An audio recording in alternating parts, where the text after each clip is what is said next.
الحمدللہ، اللہ تعالیٰ کا لاکھ لاکھ شکر ہے کہ مالک الملک نے اپنی یاد کی توفیق اور موقع عطا فرمایا۔ لاکھوں اور کروڑوں درود حضرت محمد مصطفیٰ صلی اللہ علیہ وآلہ وسلم پر، جن کے طفیل مالک الملک نے یہ مہربانی عطا فرمائی۔ سامعین اکرام، اللہ تعالیٰ نے قرآن پاک میں ارشاد فرمایا، اعوذ باللہ من الشیطان الرجیم، بسم اللہ الرحمن الرحیم۔ قالوا یا نوح قد جادلتنا فاکثرت جدالنا فاتنا بما تعدنا ان کنت من الصادقین قال انما یاتیکم بہ اللہ ان شاء وما انتم بمعجزین ولا ینفعکم نصحی ان اردت ان انصح لکم ان کان اللہ یرید ان یغویکم ہوا ربکم والیہ ترجعون ام یقولون افتراہ قل ان افتریتہ فعلی اجرامی وانا بریء مما تجرمون واوحی الی نوح انہ لن یؤمن من قومک الا من قد آمن ولا تبتئس بما كانوا یفعلون واصنع الفلک بأعیننا ووحینا ولا تخاطبنی فی الذین ظلموا انہم مغرقون ویصنع الفلک وکلما مر علیہ ملاء من قومہ سخروا منہ قال ان تسخروا منا فإنا نسخر منکم کما تسخرون فسوف تعلمون من یاتیہ عذاب یخزیہ ویحل علیہ عذاب مقیم حتی اذا جاء امرنا وفارت النور قل نحمل فیہا من کل زوجین اثنین واہلک الا من سبق علیہ القول ومن آمن وما آمن معہ الا قلیل وقال ارکبوا فیہا بسم اللہ مجرہا ومرسہا ان ربی لغفور الرحیم۔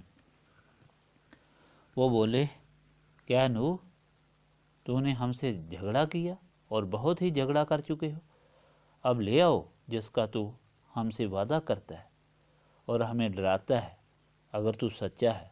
حضرت نوح نے کہا کہ لائے گا تو اسے اللہ تعالیٰ ہی اگر چاہے گا، اور تم اسے نہ تھکا سکو گے اور نہ کاریگر ہوگی تم کو، اور نہ کارگر ہوگی تم کو میری نصیحت، جو چاہوں میں کہ نصیحت کروں، کہ تمہیں نصیحت کروں۔ اگر اللہ تعالیٰ چاہتا ہو کہ تم کو گمراہ کرے، وہی ہے رب تمہارا اور اس کی طرف لوٹ کر جاؤ گے۔ کیا وہ کہتے ہیں قرآن کو خود بنایا ہے؟ آپ صلی اللہ علیہ وآلہ وسلم کہہ دیں، اگر میں بنا لایا ہوں تو مجھ پر گناہ ہے اور میرا ذمہ نہیں جو تم گناہ کرتے ہو۔ اور حکم ہوا نوح کو، اب تیری قوم میں اور کوئی ایمان نہ لائے گا مگر جو لا چکا، غمگین نہ ہو ان کے مال پر، اور بنا کشتی ہمارے روبرو اور ہمارے سامنے، اور نہ بات کر مجھ سے ظالموں کے حق میں، یہ بے شک غرق ہوں گے۔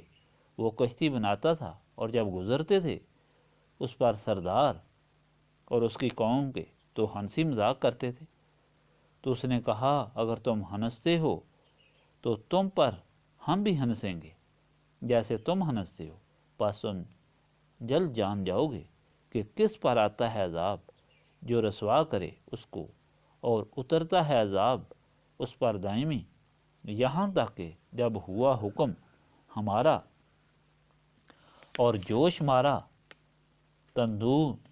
تنور نے، تو ہم نے کہا چڑھا لے کشتی میں ہر قسم سے دو جوڑے اور اپنے گھر والے، مگر جس پر پہلے صادر ہو چکا حکم اور سب ایمان والوں کو، اور ایمان نہ لائے تھے اس کے ساتھ مگر تھوڑے، اور بولا سوار ہو جاؤ اس میں اللہ تعالیٰ کے نام سے ہی، اس کا چلانا اور اس کا ٹھہرانا ہے، بے شک میرا رب بخشنے والا مہربان ہے۔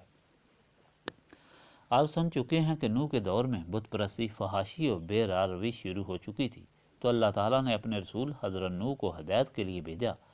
حضرت نوح نے اپنی قوم سے کہا کہ اللہ تعالیٰ کے بغیر کسی کی عبادت جائز نہیں، اللہ تعالیٰ سے ڈرو۔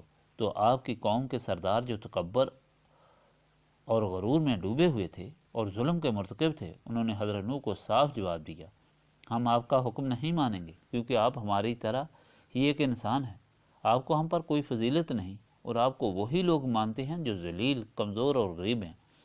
اس پر حضرت نوح نے جواب دیا کہ میں تم کو اللہ تعالیٰ کا حکم سنا رہا ہوں جس میں تمہاری بھلائی ہے۔ میں نے تم کو نہیں کہا کہ میرے پاس خزانے ہیں، یا میں فرشتہ ہوں، یا میں عالم الغیب ہوں۔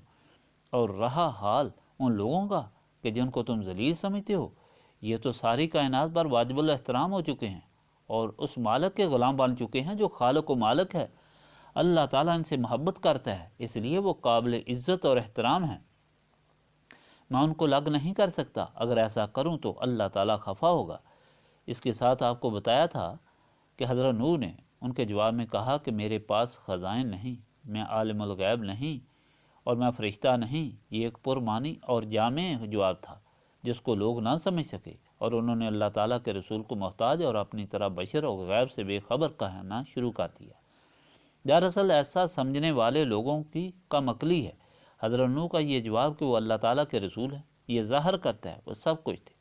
اللہ تعالیٰ کا رسول ساری کائنات کا سردار ہوتا ہے، صرف دنیا نہیں، آخرت کے خزانے بھی اس کی تقسیم سے ملتے ہیں۔ فرشتے تو اس کی خدمت پر مامور ہوتے ہیں، اور ان کا یہ اعلان کہ وہ عالم الغیب نہیں، اللہ تعالیٰ کی اس صفت کا اقرار ہوتا ہے کہ عالم الغیب اللہ تعالیٰ ہے، لیکن وہ اللہ تعالیٰ کے رسول ہونے کی حیثیت سے اللہ تعالیٰ کے دیے ہوئے علم سے کام لیتے ہیں۔ اللہ تعالیٰ ان کو وہ سب کچھ دیتا ہے جو وہ چاہتے ہیں۔ یہی وجہ ہے کہ ان سے وہ معجزات سرزد ہوتے ہیں جو لوگوں کے عقول کو عاجز اور حیران کر دیتے ہیں۔ اب یہ سمجھ ان لوگوں کو حاصل ہوتی ہے جن کے دل و دماغ روشن ہوتے ہیں اور شیطان کے قبضے سے آزاد ہوتے ہیں۔ یہ روشنی نسبت رسولی صلی اللہ علیہ وآلہ وسلم سے حاصل ہوتی ہے، اور یہی وجہ ہے کہ جن لوگوں نے نسبت رسولی صلی اللہ علیہ وآلہ وسلم حاصل کی، وہ حقیقت کو سمجھ گئے اور اس پر پختگی سے قائم ہو گئے، اور اسی نسبت کی بدولت وہ اللہ تعالیٰ کے محبوب ہو گئے، جن کی صفت خود نوح نے فرمائی کہ میں ان کو جدا کروں تو ظالم ہوں گا۔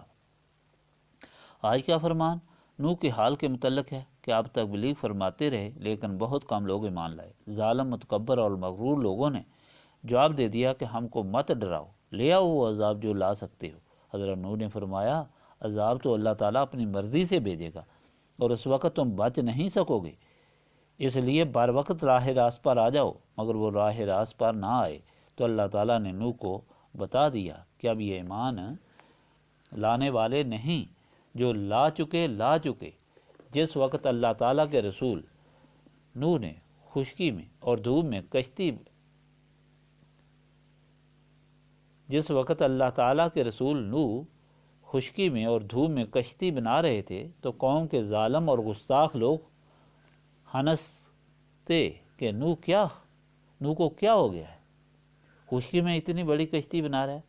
اور اس پر نوح نے فرمایا کہ تم ہنستے ہو اپنی عقل کے مطابق، اور ہم ہنستے ہیں اللہ تعالیٰ کی دی ہوئی عقل سے کہ اللہ تعالیٰ جو چاہتا ہے کرتا ہے، وہ عذاب بھیجے گا، مگر تم نہیں سمجھ رہے کہ کتنی بیوقوفی کا ارتکاب کر رہے ہو۔ بہرحال کشتی بن گئی، اور اللہ تعالیٰ کے حکم سے پہلے ایک تنور سے اطلاع کے طور پر پانی ابلا، پھر حکم ہوا کہ اب کشتی میں سوار ہو جائیں، اپنے چند ایمان لانے والوں کو سوار کریں اور اپنے گھر والوں کو بھی، اور ہر چیز یعنی پرندوں اور جانوروں کے 2 جوڑے بھی سوار کر لیں۔ چنانچہ ایسا ہی کیا گیا۔ پانی کا طوفان آ گیا اور کشتی کو حکم ہوا کہ چلو اللہ تعالیٰ کے نام سے، اور ٹھہرو بھی اللہ تعالیٰ کے نام سے، اور فرمایا کہ اللہ تعالیٰ بخشنے والا ہے، جو توبہ کرے گا اسے معاف فرمائے گا۔ مگر بدقسمت لوگوں نے توبہ نہ کی۔ نوح کے 3 بیٹے سوار ہو گئے، مگر کنعان سوار نہ ہوا اور پہاڑ کی طرف دوڑا۔ نوح نے فرمایا ادھر کشتی میں سوار ہو جاؤ، آج اس طوفان سے پناہ صرف اللہ تعالیٰ کی بارگاہ سے ملے گی۔ مگر اس نے کہا کہ میں پہاڑ پر چڑھ کر بچ جاؤں گا، پانی پہاڑ سے بہت اونچا ہو گیا اور وہ غرق ہو گیا۔ حامل کرام، اللہ تعالیٰ ترغیب و ترہیب سے مخلوق کو اپنی طرف بلاتا ہے، اور یہ کام اللہ تعالیٰ کے رسول کرتے ہیں۔ حضرت نوح نے لوگوں کو ڈرایا تھا اور اللہ تعالیٰ کی طرف بلایا بھی تھا، مگر وہی لوگ اللہ تعالیٰ کے راستے پر آئے جنہوں نے اللہ تعالیٰ کے رسول کی اطاعت اختیار کی اور غلامی اختیار کی۔ وہ اگرچہ لوگوں کی نظروں میں غربت اور مسکینی کی وجہ سے کمزور اور ذلیل تھے، مگر نسبت رسولی صلی اللہ علیہ وآلہ وسلم کی وجہ سے وہ عذاب سے بچ کر اللہ تعالیٰ کے محبوب بن گئے اور ساری کائنات کے لیے واجب الاحترام ہو گئے۔ اور وہ لوگ جو سردار تھے، مغرور اور متکبر تھے اور دنیاوی دولتوں اور آسائشوں سے مالا مال تھے، غرق و کر تباہ و برباد ہوئے۔ لہذا نسبت رسولی صلی اللہ علیہ وآلہ وسلم ہی عزت، کامیابی اور عافیت کا ذریعہ ہے، جس کو حاصل کرنے کے لیے ہم یہاں یاد الہی کر رہے ہیں۔ اللہم صلی علی سیدنا محمد وعلی آلہ وصحبہ صلاۃ تکون لنا امان من کل خوف، لا الہ الا انت سبحانک انی کنت من الظالمین۔ ربنا آتنا فی الدنیا حسنۃ وفی الآخرۃ حسنۃ وقنا عذاب النار۔ ربنا لا تزغ قلوبنا بعد اذ ہدیتنا وہب لنا من لدنک رحمۃ انک انت الوہاب۔ اللہم انک عفو تحب العفو فاعف عنی یا غفور یا غفور یا غفور۔ استغفر اللہ العظیم الذی لا الہ الا هو الحی القیوم واتوب الیہ۔ ربنا تقبل منا انک انت السمیع العلیم وتب علینا انک انت التواب الرحیم۔